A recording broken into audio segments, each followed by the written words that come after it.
नमस्कार मित्रों, जय सिया राम, जय हनुमान। मित्रों, कल हम बात कर रहे थे गुरु की। गुरु बिना ज्ञान नहीं, और गुरु भी सजीव होना चाहिए।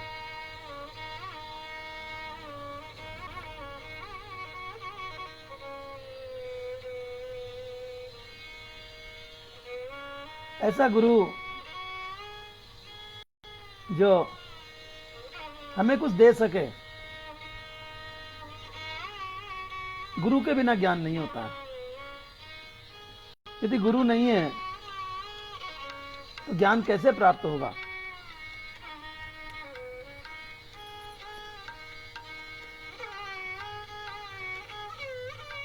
गुरु प्रकाश है, और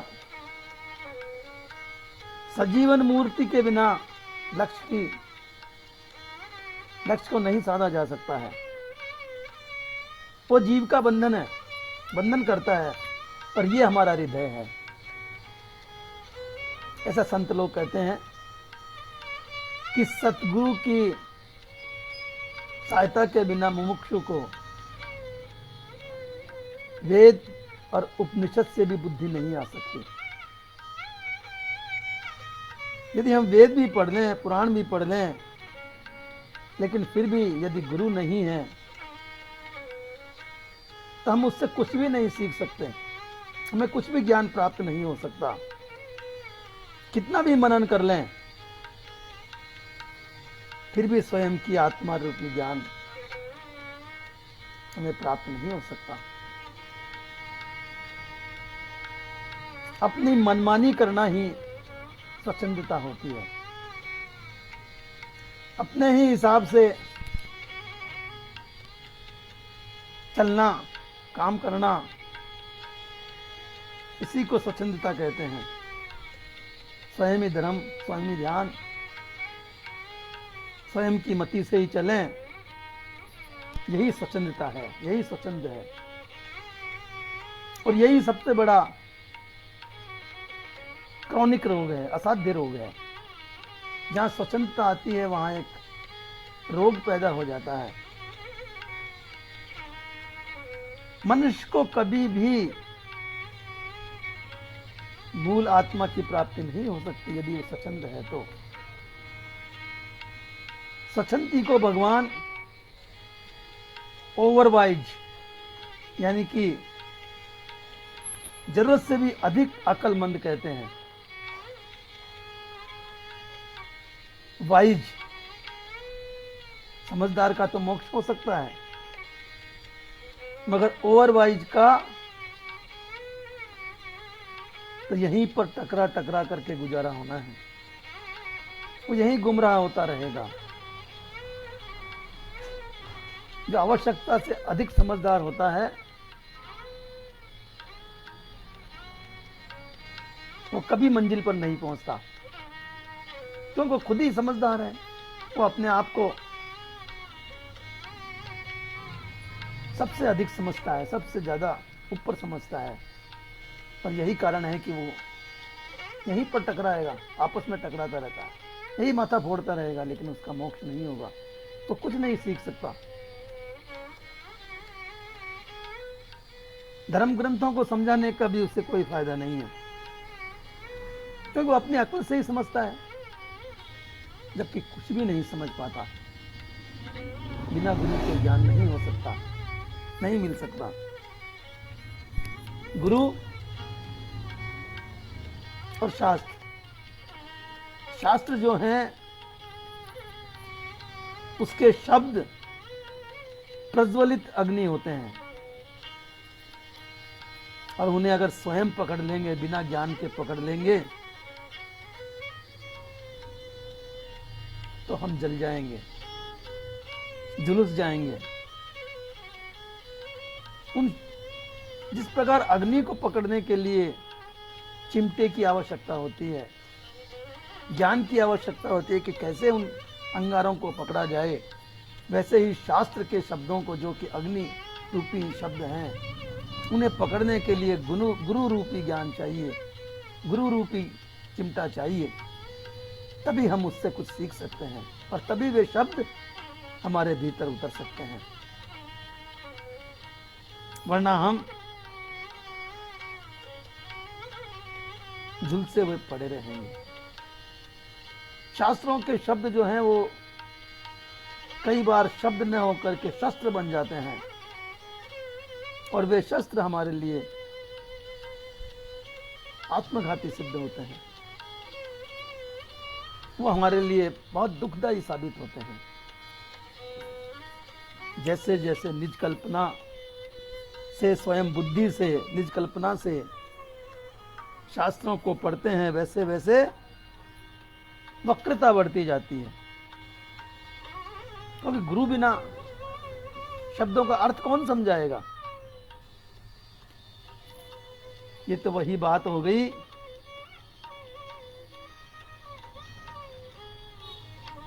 कि मैं सब कुछ जानता हूं।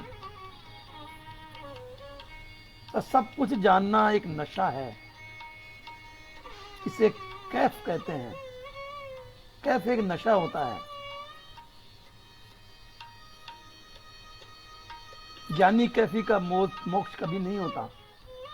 जो स्वयं ज्ञानी होता है ना, जिसे कैफ कहते हैं, उसका मोक्ष कभी नहीं हो सकता। मोक्ष तो निष्कैफी का होता है। धर्म से, जप से, तप से या शास्त्रों को समझने में स्वच्छंदता नहीं चलती है। उसके लिए अधीन होना पड़ता है, उसके लिए अनुशासन अनिवार्य है। यदि अनुशासन नहीं है तो आप अंधेरे में भटकते रहिए।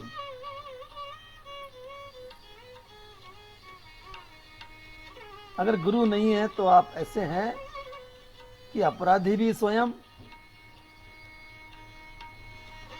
न्यायाधीश भी स्वयं, वकील भी स्वयं। फिर न्याय कहां से मिलेगा। न्याय पाने के लिए आपको वकील चाहिए, न्यायाधीश अलग से होना चाहिए, तभी आपको न्याय मिलेगा। तभी आपको गुरु जब तक नहीं होंगे तब तक आपको ज्ञान की प्राप्ति नहीं हो सकती। वास्तव में मैं कुछ नहीं जानता, यही परम विनय हमें ज्ञान सिखाती है। जहां हमें ये कैफ आ गई कि हम सब कुछ जानते हैं, वहीं पर बंटा डार हो जाता है। फिर कुछ नहीं बचता। यदि मनुष्य स्वयं पढ़ ले, समझ ले, तो गुरु की आवश्यकता नहीं होती। लेकिन ऐसा होता नहीं है। ये धोखा कि मैं सब कुछ समझ लूंगा, पढ़ लूंगा, अंधेरे में चलने जैसा है। और अंधेरे में चलोगे तो ठोकरें खाओगे। राह में चलने के लिए प्रकाश आवश्यकता है। जब आपके पास प्रकाश होगा तो आपको एक भी ठोकर नहीं लगेगी। और प्रकाश कहां से मिलेगा। प्रकाश मिलता है हमें गुरु से,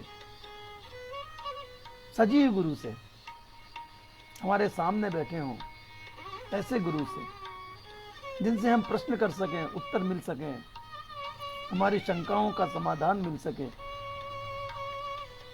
और जब हमारी शंकाएं दूर हो जाएगी, हमें ज्ञान प्राप्त हो जाएगा, तो हम निशंक हो जाएंगे। और निशंक होने पर कभी ठोकर नहीं खाएंगे। कहीं भी हमें कोई मात नहीं दे सकता। हम कहीं भी घबराएंगे नहीं। हम अपनी बात निशंक होकर के कहेंगे कि हमें मालूम है कि हमारे गुरु की दी हुई सच्ची शिक्षा है, हमें इसका मर्म पता है। यदि कोई हमारी बात को गलत सिद्ध करता है हम उसको उसका मर्म सिखाएंगे, मर्म बताएंगे, तो वो समझ जाएगा कि आप पूर्ण ज्ञानी हैं। इसीलिए कहते हैं कि जहां शंका होती है वहां ज्ञान होता है, और जहां निशंक होता है वो ज्ञानी कहलाता है। निशंक होगा ही जब जब उसमें ज्ञान की ज्योति जलेगी, वरना वो शंकित ही रहेगा।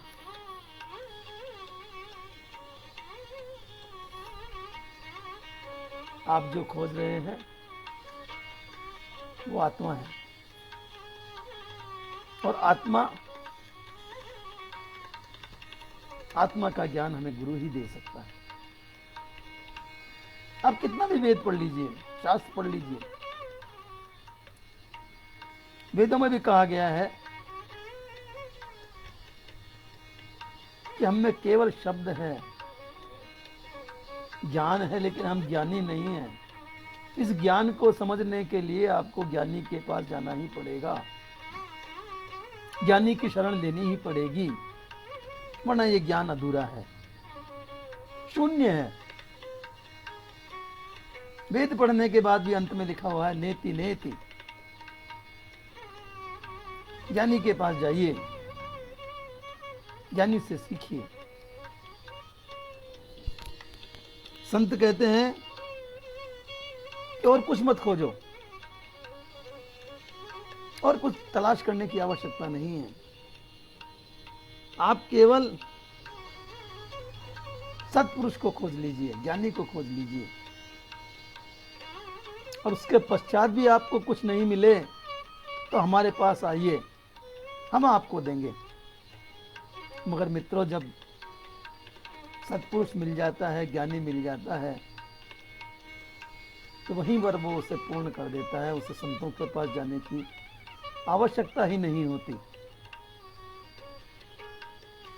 वो वहीं संपूर्ण हो जाता है, वहीं उसे सब कुछ मिल जाता है, तृप्त हो जाता है। कहीं भटकने की उसे आवश्यकता नहीं होती है। जो स्वयं मुक्त होंगे वही हमें मुक्ति देंगे, वही हमें मुक्त कर सकते हैं। जो स्वयं मुक्त नहीं है वे हमें क्या मुक्ति देंगे। जिसके पास स्वयं के पास कुछ नहीं है, उससे हम क्या उम्मीद कर सकते हैं कि कुछ मिलेगा। यदि किसी के पास 10 रुपए जेब में है और हम उससे 100 रुपए की आशा करें तो चाहकर भी नहीं दे सकता, केवल भटकाव मिलेगा और कुछ नहीं मिलेगा। इसलिए गुरु की आवश्यकता है, सदगुरु की आवश्यकता है, क्योंकि वही हमें शास्त्रों का मर्म समझा सकते हैं, वही हमें शास्त्रों का मर्म समझाएंगे। लेकिन सबसे पहली शर्त है स्वच्छंदता को रोकना। स्वच्छंद ज्ञानी को, मुमुक्षु को कभी भी स्वच्छंद नहीं होना चाहिए। स्वच्छंदता ही सबसे बड़ी उसके ज्ञान के लिए बाधा है। कहते हैं कि रोके जीव स्वच्छंद तो पावे अवश्य मोक्ष। अगर जीव अपनी स्वच्छंदता रोक लेता है तो उसे मोक्ष अवश्य प्राप्त होती है, और इसके लिए प्रत्यक्ष ज्ञानी पुरुष को खोज करके उनकी आज्ञा में रहना ही मोक्ष का सही मार्ग है।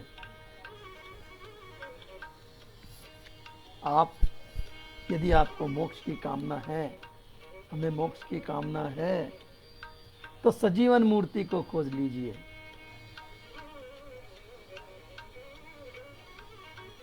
आपकी मोक्ष निश्चित हो जाएगी। इसके अलावा स्वच्छंदता भी चली जाएगी। सजीवन मूर्ति ही कल्याणकारी मूर्ति कहलाती है, और वही मोक्ष की दाता होती है, वही ज्ञान की दाता होती है। चाहे किसी भी क्षेत्र में हो, गुरु बिना ज्ञान नहीं होगा। चाहे आप विद्यार्थी जीवन की बात कीजिए, सांसारिक जीवन की बात कीजिए, आध्यात्मिक जीवन की बात कीजिए, या किसी भी रोजगार शिक्षक की बात कीजिए, यदि आपको डॉक्टरी पढ़नी है तो आपको प्रैक्टिकल सीखना ही पड़ेगा, किताबी ज्ञान से भी कुछ नहीं होता। यदि आपको मैकेनिक बनना है तो आपको औजार उठाने ही पड़ेंगे, और औजार उठाने से भी कुछ नहीं होगा, गुरु से पूछना पड़ेगा मोटर कैसे बांधी जाती है, मोटर बांधने के बाद में क्या विधि होती है कि उसे ऐसा किया जाए कि उसमें शॉर्ट सर्किट ना हो, ये गुरु ही बताएगा। वरना आप तारों को लेकर के घूमते रहिए, ये तार कहाँ में जुड़ेगा, ये तार कहाँ मिलेगा, इसमें कितने पेच आने चाहिए, इसमें कितने कोयल कैसे बनती है, ये सब आपको गुरु ही सिखा सकता है। ना तो किताबी ज्ञान सिखा सकता है, ना आपका स्वच्छंदता, आपका मन सिखा सकता है। इसलिए गुरु की आवश्यकता हर क्षेत्र में चाहिए होती है, और हर क्षेत्र में गुरु बनाने करके ही आप सफलता प्राप्त कर सकते हैं। यदि आप मोटर चलाना भी सीखना चाहते हैं, कार चलाना भी सीखना चाहते हैं, उसके लिए भी आपको गुरु की आवश्यकता होगी। गुरु के बिना आप मोटर चलाना भी नहीं सीख सकते हैं, साइकिल चलाना भी नहीं सीख सकते हैं, उसके लिए भी आपको गुरु की आवश्यकता होती है। चाहे वो गुरु आपका भाई हो, पिता हो, बहन हो, दोस्त हो, कोई भी हो, गुरु तो आपको होना ही चाहिए, गुरु तो आपको बनाना ही पड़ेगा, गुरु बिना ज्ञान नहीं है। तो मित्रों, आज बस इतना ही। कल फिर एक नए विचार के साथ में इस वार्ता को आगे बढ़ाएंगे। तब तक के लिए विदा। शुभ रात्रि। जय सिया राम, जय हनुमान, जय भारत, जय हिंदुस्तान।